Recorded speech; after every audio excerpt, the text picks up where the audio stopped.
तुम्हें पता अपने यहाँ पे जी की हरकतों का? कल इन्होंने अपनी बहन की शादी करी, ना तो बस्ती को खाना दिया और ना अपनी बहन को दहेज दिया, बिल्कुल सादे निकाह करा।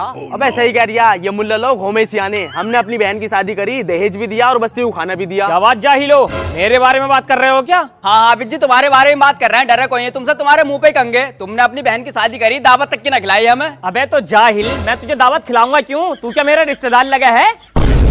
हाफिज जी हम तो तुम्हारी रोज दावत करें। अबे तो जाहिल, तू तो मेरी दावत इसलिए करे है क्योंकि मैं तेरी बस्ती का इमाम हूँ। तू मेरी बस्ती का इमाम थोड़ी है। और क्या कह रही था भाई तू? मैंने अपनी बहन को कुछ न दिया? अबे मैंने अपनी बहन को उसकी बाप की जायदाद में से हिस्सा दिया है, जो तुम लोग कभी देते ही नहीं हो।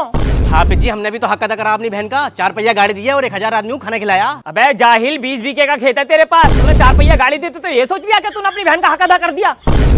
और अगर हम कह दे किसी से उनके बच्चों के हक की बात, तो यूं कहते कर तो दिया हाफिज जी शादी, दे तो दिया दहेज, यही उनका हक था।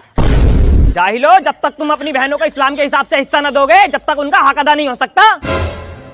चलो फिर हाफिज जी दे देंगे, हम भी मोटा करके भात दे देंगे अपनी बहन को, और क्या। हाँ जाहिल, जरूर दे देगा तू। अबे देखा है हमने, अगर किसी के 4 भैये हैं तो चारों आपस में लड़े फिरे हैं। पहला कहता मेरा तो हिस्सा भी ना, मैं कहां से दे दूं। तो दूसरा कहता है भैया मेरे बस की बात ना, मेरे तो खुद बच्चे न पल रहे। तो तीसरा कहता मेरा तो बहुत मदद चल लिया, मैं तो खुद कर्जे में हूँ।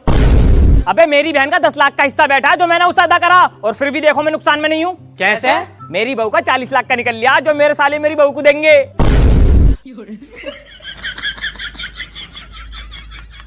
किस्तों पे बुलेट निकाल लिया मैंने, अब जैसी मेरे 40 लाख आएंगे ऐसी किस्तें भर दूंगा।